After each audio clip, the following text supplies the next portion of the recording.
গত বছর শিখ নেতা হরদীপ সিং নিজ্জর হত্যার সাথে জড়িত থাকার দায়ে ৩ ভারতীয়কে গ্রেফতার করে কানাডা পুলিশ। তাদের সাথে ভারত সরকারের সম্পর্ক ছিল কিনা সে বিষয়েও তদন্ত চলছে। রয়টার্স জানিয়েছে, গত বছর জুনে ভ্যাঙ্কুভারের সুরেতে নিজ্জরকে একটি গুরুদুয়ারার সামনে গুলি করে হত্যা করা হয়। কানাডার শিখ জনগোষ্ঠীর একটি বিশাল অংশ এই এলাকাতে বসবাস করেন।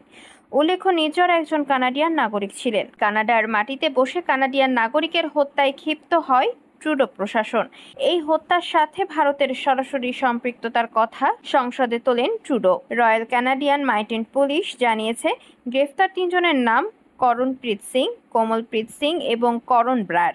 গ্রেফতারকৃতদের বিষয়ে আরসিএমপি সুপারিনটেনডেন্ট মনোদীপ মুখার এক সংবাদ সম্মেলনে বলেন, আমরা ভারত সরকারের সাথে তাদের সম্পর্কের বিষয়ে তদন্ত করছি। এই হত্যাকাণ্ডের পর থেকে ভারত ও কানাডার কূটনৈতিক সম্পর্ক খারাপ হতে থাকে, এমনকি দূতাবাস কর্মীদের সরিয়ে নেওয়ার ঘটনাও ঘটেছে। এর আগে গত সপ্তাহে হোয়াইট হাউস কানাডা ও মার্কিন যুক্তরাষ্ট্রে গুপ্ত হত্যার ভারতীয় গোয়েন্দা সংস্থার ভূমিকা নিয়ে উদ্বেগ প্রকাশ করেছিল।